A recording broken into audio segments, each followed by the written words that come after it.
All right, guys. What I'm going to do right now is go over the Joe Rogan Experience podcast, where he features Knees Over Toes guy, whose real name is Ben Patrick. Just a little background on this. I'm going to have cut-ups that I'm going to show you and some points that I want to cover with the content that these guys were talking about on the podcast. I've been following Knees Over Toes guy for probably 3 or 4 years on Instagram.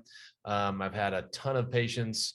A lot of people reach out to me, DMing me on social media, asking me about Knees Over Toes guy and what I think about him.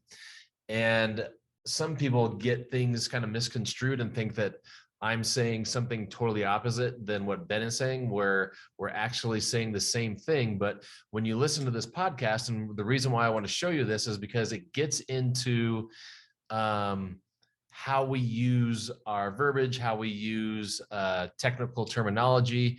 And if we're not on the same page as each other when we're talking about certain aspects and how they are defined, it makes it sound like we're saying two very different things when we're actually saying the same thing. So I'm a big fan of Ben's work. We're going to get into later in this video as we go through the podcast. We're going to get into some things where there's some holes in the Knees Over Toes guy philosophy, but it's easily remedied. But I want to go through this because there's a lot of questions out there. And when we get further into this exercise, you'll see that it's easy to get things misconstrued when we're working off of the same verbiage, but different definitions for that terminology.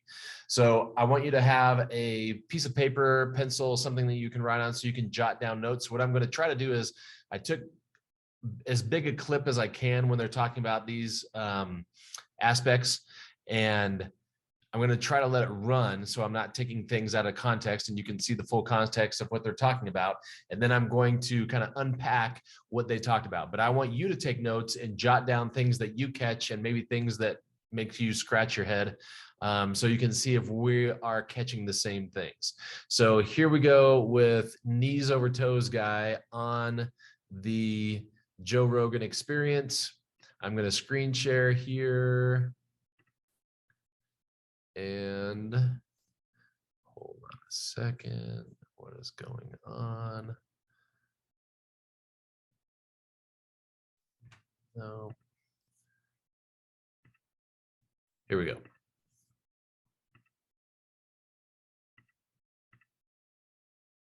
Backward and paused right where you're at. First off, your knee is over your toes. Now, what originally scared people out of knees over toes is that when your knee is over your toes, there's more pressure on your knee.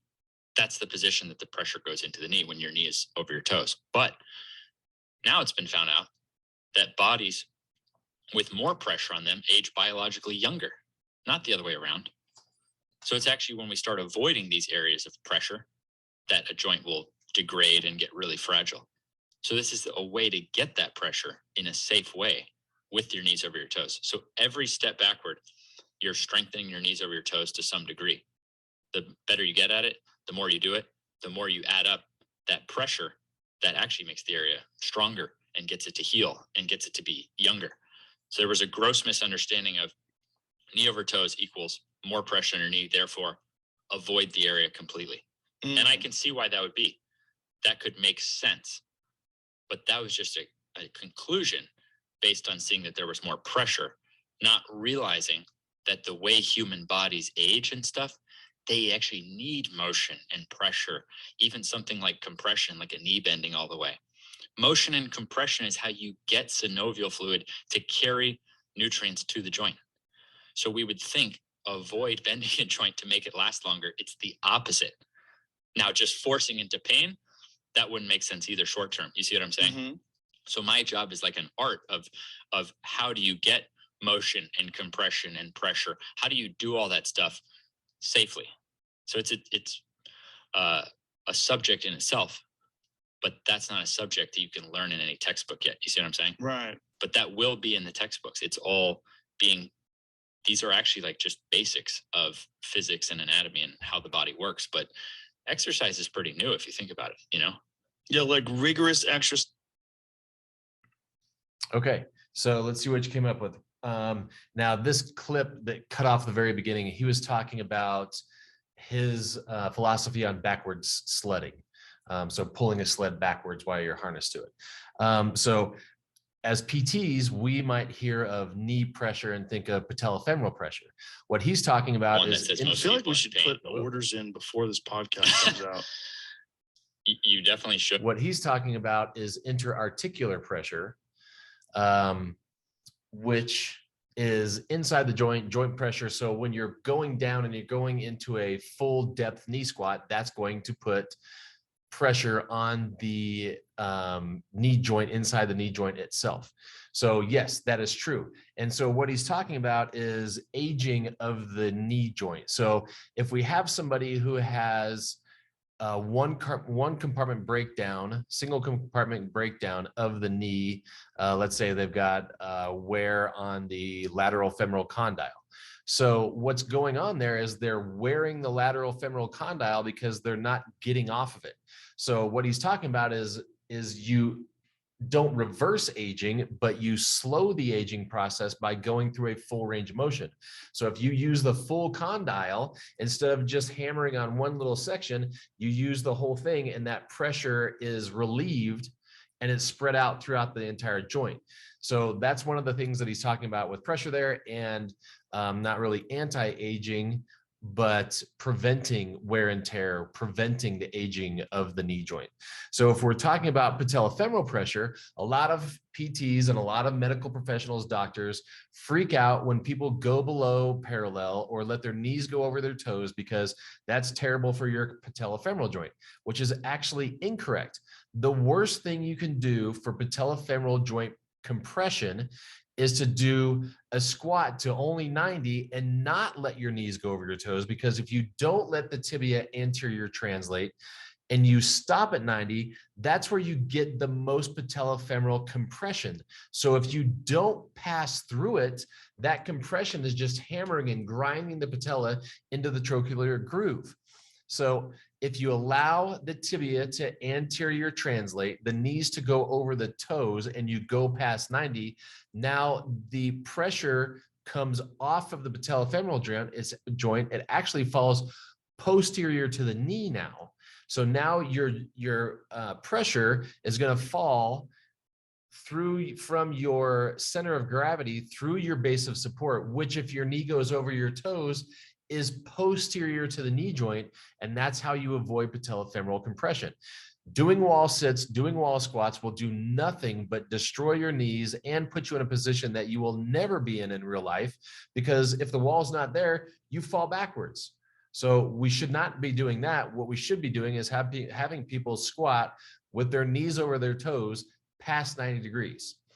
The other thing that he mentioned here is that the textbooks are wrong. So think about this. The textbooks that are out now are just rewrites and second, third, fourth edition of the textbooks that came before them. So if the information was wrong then, it's probably going to be wrong now. So even though Ben's coming out with this information, and I've been telling people this for over 20 years, it's still voodoo to the old school conventional thought process. And who's writing the books? The old school conventional thought process. So just because you see something in a book, don't take it for the truth, test it. One of the great things that Ben talks about in the beginning of this podcast, which I highly recommend you listen to this podcast in its entirety, because you're going to see I'm just giving you little cut-ups.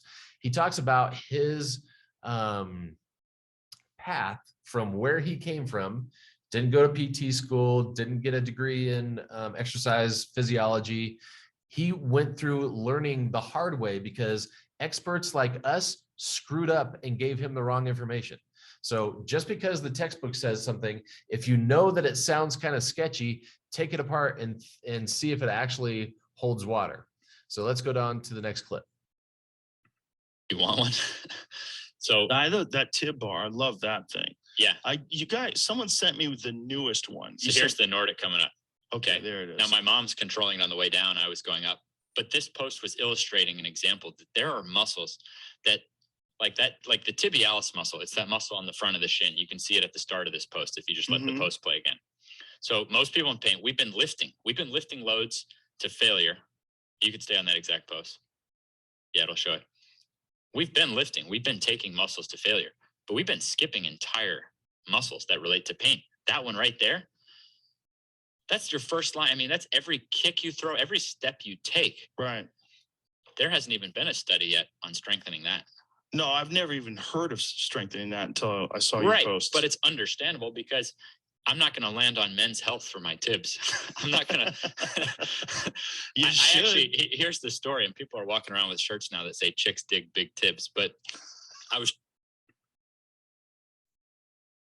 Okay, so important part here. He's talking about the small muscles that we forget about.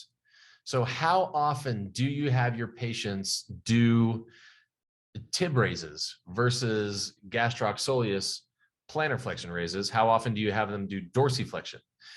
How often do you see people that have inhibition of the tibialis anterior that are causing them the diagnosis that they're being referred to you for? You see them more than you think, because when you have somebody come in with plantar fasciitis, that's because they have tibialis anterior deficiency. So think about this. When you sleep, you are in plantar flexion. What happens? Plantar flexors, soleus gastroc, get tight in a shortened position. Tibialis anterior is lengthened during the night, which is a stretch, and stretching causes neuromuscular inhibition. So when you stand up, if you don't get tibialis anterior to kick on, who's going to dorsiflex your foot? Nobody.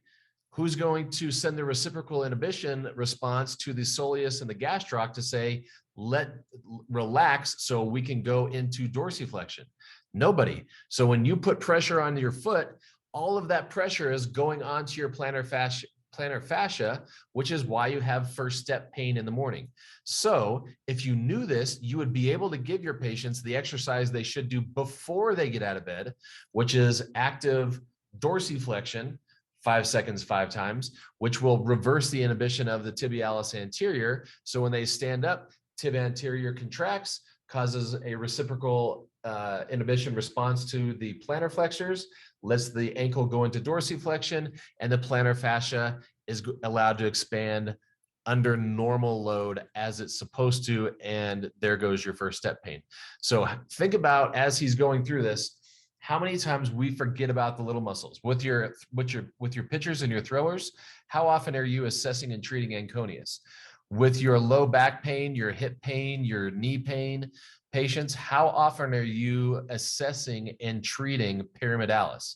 If you're not assessing and treating pyramidalis, which I would say that 90% of my patients who come in, regardless of what their symptoms and diagnosis are, they have inhibition of the pyramidalis because of what we do on a normal basis of sitting in chairs and riding in cars. So if you're not assessing the little things, how many things are you missing? Now, where he kind of sort of misses the bus is he's trying to, as we get into this later, he'll talk about he's trying to target individual muscles with concentric and eccentric exercises, which you cannot do. So we'll get to that here in a second.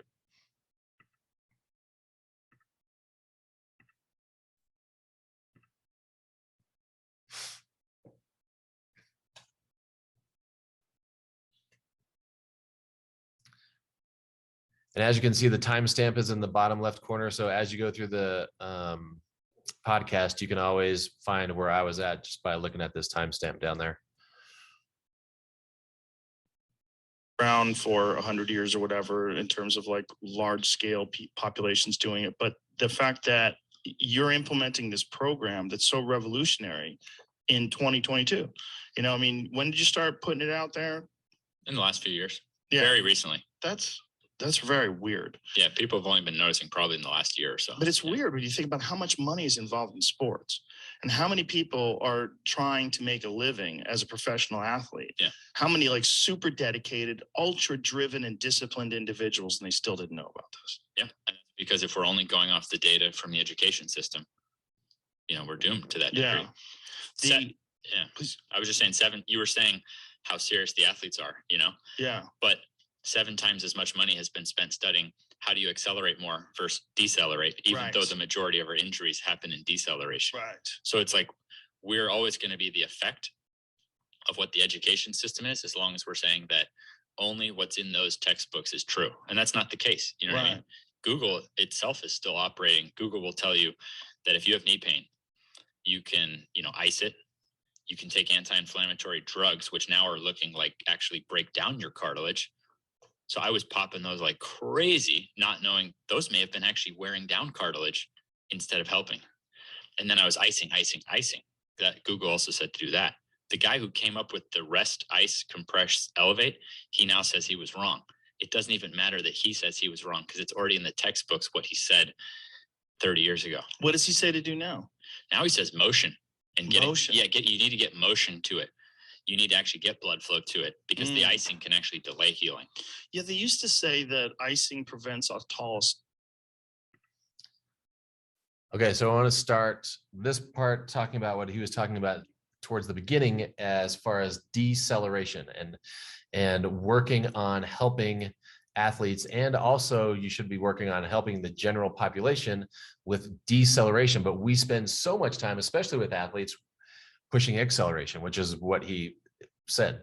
How often are you considering deceleration exercises in your programming, even if it's not an athlete?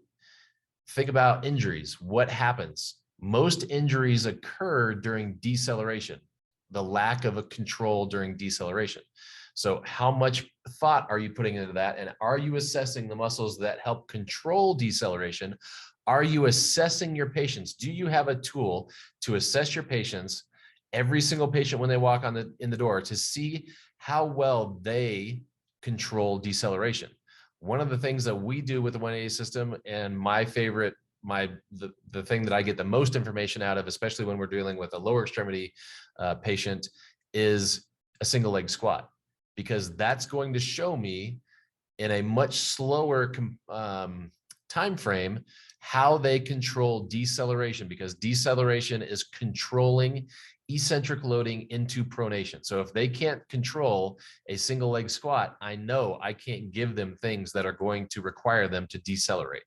All right. And then he gets into how the information is outdated. So Google is still outdated. How many patients do you have come in that tried to figure out what they need to do to cure their problem on Google? And the really sad thing is how many physical therapists are doing the things that Google says to do, even though Google is completely wrong. Let's go back to plantar fasciitis. What's Google going to tell you to do? Stretch your plantar flexors, wrong. Roll your plantar fascia, wrong. Ice your plantar fascia, wrong. Rest, wrong. Wear orthotics, wrong. Stop motion, wrong. What should you be doing? You should be figuring out what's causing the problem from a neuromuscular standpoint, reversing that problem, and then having those people go through motion barefoot. Their feet were made for their body. You're not smarter than their genetics, so let their genetics work for them. All right. So once again, if you see something that looks fishy in the literature or in the books or on Google, question it, take it apart, figure out why it doesn't work.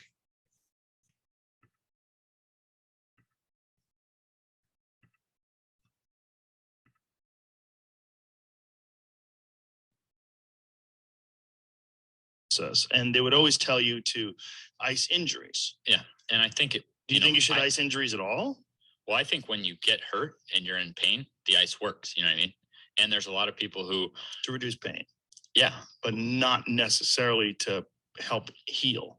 Exactly. I think that's where it comes in. Yeah. And now I see people are having good results with the idea of doing it, for a shorter period of time, like these ice baths and stuff. Now, unfortunately, if people are expecting to get a bunch of good tips on that kind of stuff, I have no helpful tips because I don't do anything for recovery. I just do my workouts. I don't take any supplements.